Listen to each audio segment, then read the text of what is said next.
This is Romeo and Juliet, Act 2, Scene 1. At the end of Act 1, Romeo and Juliet had met and fallen in love, and then shortly after Romeo and his friends left, and Juliet found out that he was a Montague, he found out that she's a Capulet, and they both know that this is a forbidden love and it shouldn't be happening, but it's kind of too late. They've already fallen in love.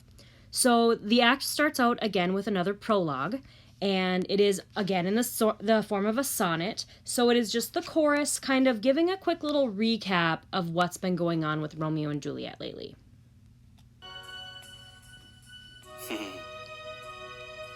Now old desire doth in his deathbed lie, and young affection gapes to be his heir.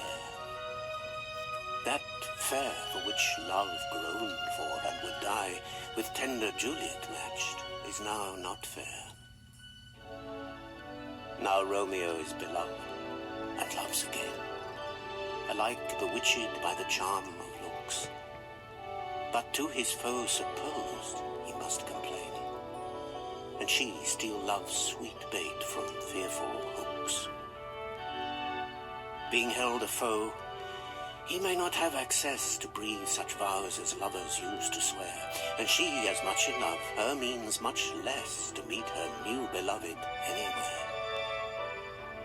But passion lends them power, time means to meet, tempering extremities with extreme sweet.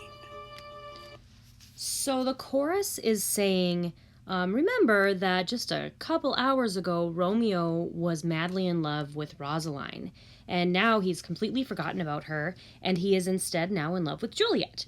And both Romeo and Juliet have fallen in love completely based on looks, but they're in love nonetheless. And so he realizes, or they both realize, that this is their enemy and that they shouldn't be in love with them. And they also realize that this isn't going to be a regular relationship. They're not going to be able to see each other out in the streets of Verona and talk to each other and have any sort of communication. And so Romeo realizes this and knows that he needs to go back to see Juliet. So instead of leaving with his friends, he decides to go back to the orchard and back to Juliet's window and see if he can talk to her again. Can I go forward when my heart is here? Turn back, dull earth, and find thy center out. So he climbs over the wall, and we're left with Benvolio and Mercutio, who are looking for Romeo.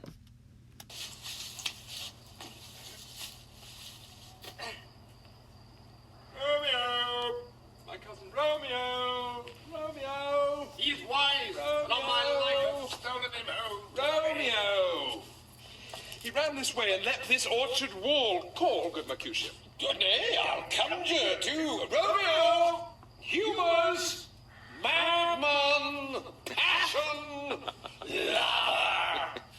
Appear thou in the likeness of a sigh. Speak but one rhyme, and I am satisfied. Cry but, ay me, pronounce but love and dove. Speak to my gossip Venus one fair word, one nickname for her purblind son and heir, young Adam Cupid. He that shot so trim when King Cophetua loved the beggar maid. He heareth not. He stirreth not. He moveth not. The ape is dead. And I must conjure him. I conjure thee by Rosaline's bright eyes, by her high forehead and her scarlet lip, by her fine foot, straight leg, and quivering thigh, and the domains that there adjacent lie, that in thy likeness thou appear to us. And if he hear thee, thou wilt anger him. So Benvolio and Mercutio are calling for Romeo, and Benvolio says, call for him, come on. And Mercutio starts calling, and if you remember from his Queen Mab speech, sometimes Mercutio is long-winded and has a lot to say. Remember, he may be under the influence of some sort of substance, and so he's calling for Romeo, and he ends up saying stuff about Rosaline because he thinks maybe that will draw him out. Remember, these boys don't know that Romeo has fallen in love with Juliet and that Rosaline is completely out of the picture. So they're trying everything they can to get Romeo to come out. And Benvolio says he's going to be mad if he hears you talking about Rosaline. It cannot anger him. It would anger him to raise a spirit in his mistress' circle of some strange nature, letting it there stand till she had laid it and conjured it down. That were some spite. My implication is fair and honest. In his mistress' name, I conjure only but to raise up him.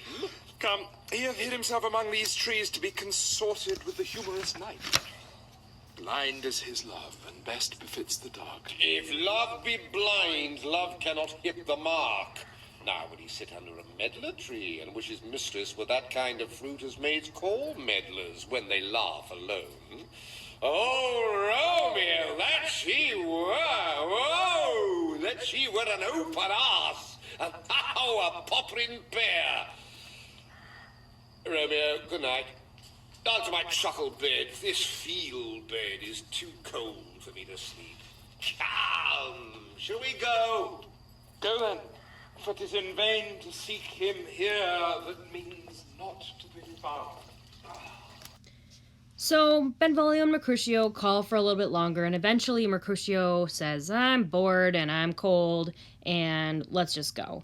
And Benvolio agrees, yep, okay, he doesn't want to be found, so we'll just leave him. And that is the end of Act 2, Scene 1.